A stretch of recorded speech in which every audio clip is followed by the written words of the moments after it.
viewers, and welcome to Week in Review at Bookster. I'm Gabby. This is other Gabby. And Mahogany. Not a Gabby. So, today we're going to be talking about what you missed, and we want you to ask us questions, how we write, what our favorite books are, and definitely comment. We're going to be reading the comments, which is why I'll be looking at my screen a little bit. So, first things first, in case you didn't hear, J.K. Rowling tweeted a interesting tweet. Well, May 2nd is the anniversary of the Second Wizarding War, and J.K. Rowling has a annual tradition of apologizing for killing off a character. I think one year she apologized for, spoilers ahead, Fred Weasley. But this year she apologized for killing off a character who was somewhat controversial. And before I tell you who that is, I want you to write in the comments. Sorry, I almost said contents. I want you to write in the comments what year the Second Wizarding War was.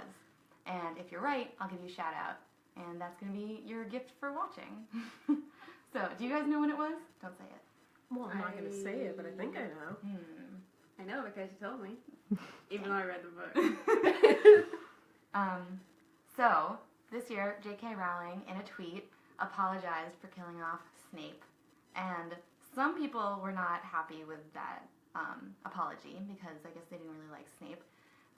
And some people were appreciative because, in my opinion, Snape was a great character. But one comment that I read that I quite agree with is that his character kind of needed to die. His whole point was to be sacrificing himself for Harry Potter. So even though she apologized, and I'm sad, and I wish that we could have lived a fruitful life with Snape and Harry Potter being friends that they always were supposed to be. I also wish we could have lived a fruitful life with Snape. With Snape, it could have been Snape, like the next series was Severus Snape and the Voldemort's tomb. Never mind, I won't spoil it. What? Spoil what? The 6th book is about Snape, right? Yeah, I mean, I just spoiled it because I said he dies. But if you haven't read Harry Potter, what are you doing with what are you doing with your life? No, but I mean, reading other books probably, but not Harry Potter. Yeah. I also feel like anyone who is a Harry Potter fan has already read all the books. So, if I spoiled anything, I'm terribly sorry. But anyway, Gabby, you've got. Oh, and don't forget. Tell us what year the Second Wizarding War was, and I will shout out your name in a positive way. I'll be like, congratulations! So yeah, Gabby, you've got some adaptation news to tell us about, right? Yeah, so this week we covered that there are a bunch of adaptations coming out, which is very exciting. I feel like there's been a lot of book adaptations coming out recently. We're going to be talking about one later, so make sure you stay for that conversation. And I'm super excited about a lot of them. Stephen King, of course, who's super prolific, of course, is going to have prolific adaptations. So the trailer for the Dark Tower just came out, and it looks very intense and very cool. Gillian Flynn, her book Sharp Objects is going to be on HBO with Amy Adams. I love her so much, so I'm going to watch all of that. Everything by Nicola Yoon. I think it's a very popular YA book. I know a lot of people who really liked it. And I think that one's coming out in like a few days. I saw the trailer for that one too. Yeah. I'm kind of upset because I literally haven't read a single one of the books that are being adapted, including American Gods, which I really want to read. That one's really good. I highly recommend that one. You still have time to read though. You might have to avoid the internet for a little bit, but you could still definitely fit in the books before you watch them. Yeah, there are a bunch. And if I were to list them all, we'd be here a while. So just go to our website, look for 8 books to read before the adaptations come out, and let us know if you've actually read any of the books and are excited or nervous about any of them coming out. Yeah. So more adaptation stuff. Well, kind of. You more have news. Well, speaking of going to the theater, J.R.R. Tolkien and C.S. Lewis, who are responsible for The Lord of the Rings and The Chronicles of Narnia. J.R.R. Tolkien wrote The Hobbit. C.S. Lewis wrote a lot of other things. Alice in Wonderland. Mostly. Right? No. Oh my gosh. No. Don't get that on live television that I said that. We're not on television. Live Facebook. So J.R.R. Tolkien and C.S. Lewis were friends, and they disagreed on a lot of things, including religion. But one thing they did agree on was that Walt Disney was a boob. Is that a Not direct quote? That is a direct quote. These are not Mahogany's words. I would never say that about a person, but they did. They went to go see Snow White and the Seven Dwarfs together. And funny. Just picturing J.R.R. Tolkien. Yeah. It's hard to see them going to the movies together to see that movie. Well, the movie theaters were quite different back then. True. So they saw Snow White and the Seven Dwarfs, and they hated it, and then spiraled a big controversy about dwarves and how the dwarves were less than satisfactory to them because, you know, Tolkien had a bunch of dwarves and elves and like creatures. Oh, like in his stories. In his stories, so Yeah. they thought that Disney's dwarves were subpar compared to theirs. Wow. Yes. This is all revealed in letters. Love reading letters between famous people. It's how everything's revealed. Last week we had an article about Sylvia Plath, or I think last week or 2 weeks ago, Sylvia Plath wrote these letters, and there's always a controversy over when an author is deceased and had secret stuff, and then it comes out and it's like, should we actually be looking into this, or should we just keep this secret, like let people have their personal lives? But the letters revealed from Sylvia Plath were just detailing how her and her husband had a very tumultuous that word is hard to say tumultuous relationship, which was already a known fact, but this is just further delving into it. That was embarrassing. So, oh, Gabby, I forgot we totally forgot about President. Well, I figured that we would just come on back. Yeah, to it. let's get into it. So, Barack Obama and Michelle Obama revealed the designs for the Obama Presidential Center, and it looks beautiful. It's going to be in the south side of Chicago as a way to kind of like thank the community. And it's not only going to be a library. Like, I just, like, when I read it, I was like, oh, it's going to be, like, a great library. But it's going to be a library, a museum, a public garden, a restaurant, and there's going to be, like, classrooms because they want to hold, like, educational and social programs. And the designs are just gorgeous and modern and lovely and very green. So I'm looking forward to it. I want to go really bad. I've never been to Chicago. Well, now we have to go. Well, okay. It's going to take, like, about 4 years to build. But then after, well, you know, I figure that it's going to be a bookster trip, right? Like, we're just going to, you know, pack up and go. Stay tuned 4 years. We'll have a Facebook Live exploring the Obama Library in Chicago. Yeah. Sounds like a plan. So we have someone here asking if we've ever read, Lucas Moyers, have you ever read Gone Girl by Gillian Flynn? Have you guys ever read it? We have a copy haven't. here. I haven't read it, but I read Dark Places, and I liked it, so. What is Dark Places about? Dark places. Whoa, spoiler alert! Mahogany, too. face Charlize Theron. yeah. Yeah. That was really good. I really enjoyed that one. Dark closets. Basements. Dark corners. Did you already say that? No. Okay, good. Nobody has yet answered when the Second Wizarding was. Sorry. So if you know when it was, let us know. And if you don't, then I'm just gonna have to spoil it. And to commenter Seamus Hogan, who says, "What? Snape died?" I'm really sorry if you didn't already know that. It is all over the internet, but I'm also sorry for giving that away. All right, so in other news, The Handmaid's Tale has come out on Hulu, and we have all been watching it. If you want to tell us what you think of it, let us know, and we'll read your comment. But have you guys been liking it? Yeah, I really liked it so far. I've seen the first 3 episodes. So. Well, I've seen the first 5. Oh, There's 5 already? I think Okay. there's more. On Hulu. Which show? Harlots. It's about 18th century British harlots. Very interesting. Yeah, so how would you compare the book and the movie? Without giving spoilers.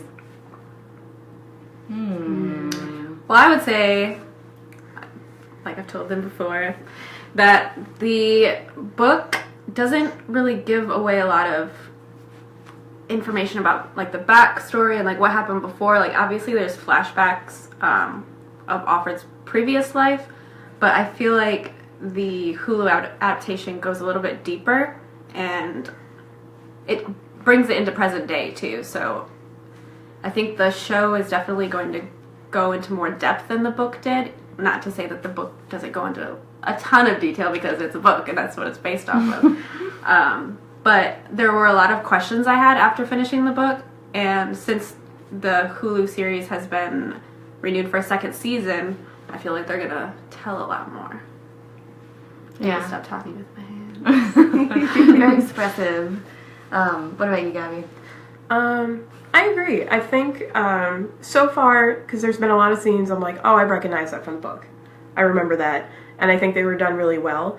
I kind of hope that they go a little deeper with it and kind of like, this may be controversial, but if they add some things, I don't think I would mind because it's done so well and it's still like within the universe, so I wouldn't be upset. Right. You know? Yeah, I've kind of been feeling a little bit like it is a book adaptation, but whenever an adaptation comes out, it seems like a separate entity than the book. So, like, this one has been seeming like The Handmaid's Tale, the TV show. And, like, it's a really good TV show. Definitely creepy. And did you read the article about how people are are like, feeling like The Handmaid's Tale is not that far from reality? Yes. Do you want to talk about that? Well, at the beginning of... not to, like, spoil it, because we're giving away a lot of spoilers, but at the beginning of the show... basically, the government takes away women's rights to own property. So they cancel their bank accounts, take away their credit cards, they're not allowed to work, and they're forced back into the home. And right now with, you know, healthcare and just women's rights in general, it feels like if we keep going at the rate that we're going, it could happen to us. Maybe not in a year or two, maybe in like 50 years if we keep at it, you know. But there was one more thing I wanted to say. Well, and I forgot. That like a lot of books. Oh, I just remembered. Go ahead. I was gonna say that sales of The Handmaid's Tale increased this year after the presidential election. A lot of dystopian books were saw a rise in sales, and that was one of them. So what were you going to say? I was just going to say that also at the beginning of the show, they included a women's march. So after all the women's rights are taken away, you see like a bunch of people go out into the streets with signs for a women's march. That's exactly what happened here. Well, I'm really liking the show. I definitely binge watched it last night. I was trying to go to sleep, but I couldn't stop watching it, which is a modern human problem. So you might have noticed that I picked up 3 books because someone is... Oh, first before I go into this, Lucas is asking if you've read The Handmaid's Tale and if it's hard to read. And I would say... A little bit. I almost gave up on it. But I knew the show was coming out, so I didn't give up on it. Yeah. It's hard to get into, but if you want to read it, I recommend that you stick with it. Yeah. I thought it was... The concepts are... The writing isn't difficult. The concepts are sometimes... It's also like... Everything is explained kind of... Quickly, yeah. Yeah, I agree. I think it's it could be like a lot to sort of digest, especially if you're trying to read it in one sitting like I did. I don't recommend that, but I do recommend if you want to read it, taking your time with it, and just slowly getting through it, however fast or slow that is for you. Because the concepts are they're very conceptual, but also, as we said, somewhat based in reality. All right, well, then I can get back to these books. So people are asking some book recommendations, and here's one, All the Light We Cannot See. Have you read this? Yeah. Would you like to discuss? Sure. I cried a little bit after but it takes place during World War II, and it's about a young boy and a young girl whose lives seem very different. You read it in sort of short chapters, and each one is a different point of view. And you don't really know how these two characters are going to meet, and when they do, it's the most beautiful and slightly depressing thing. So I'll give you a warning for that. But it's so well written, and it looks big, but I found it like pretty easy to read, and I kind of read it, I think, in like a few days. So I highly recommend this one. All right, I have another book here, and I feel like a lot of people might have read this, but one of my favorite books, In Cold Blood. Have you guys read it? Mahogany.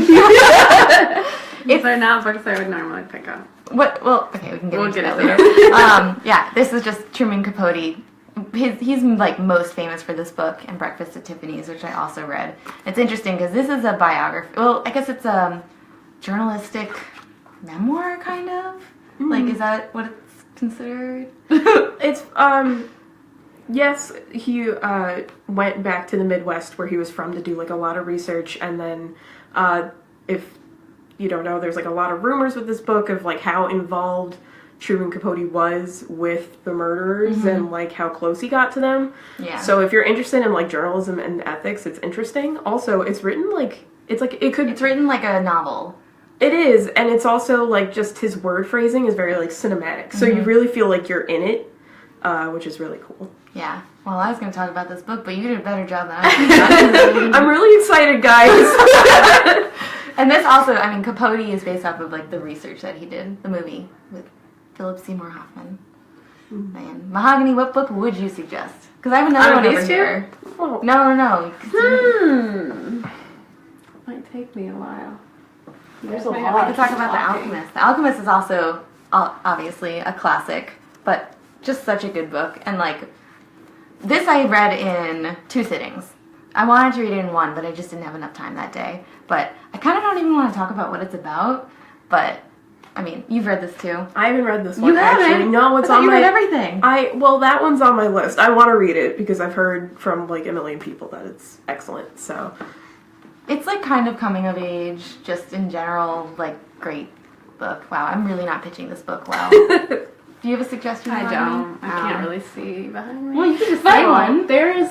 I haven't read it. Sorry, Sorry. Casual Bacon. But this is going to be a show soon. I thought it already was a show. Maybe it is, but it's a show. either way. Either way, you will be able to watch it. And it's everyone's favorite author, J.K. Rowling. Oh, you Okay. can put it away later. All right, I'll hold it. Oh. I don't want to let it go yet. Leah Townsend said, I cried reading All the Light We Cannot See too. See, you know, but it's really good. All right, well, nobody guessed or pitched or whatever what year the Second Wizarding War, it's kind of like hard to say that, occurred. But the answer is May 2nd, 1998. 8. 8. So it's been 19 years. Wow. So who will J.K. Rowling apologize for killing off next year? We'll have to wait a year to find out. Anything else? Thank you all for joining us, and next time we will be doing some special games that will hopefully make you laugh, and talking about more book news and talking about more of our favorite reads. Gabby is still I refuse to let it go. all right. Bye.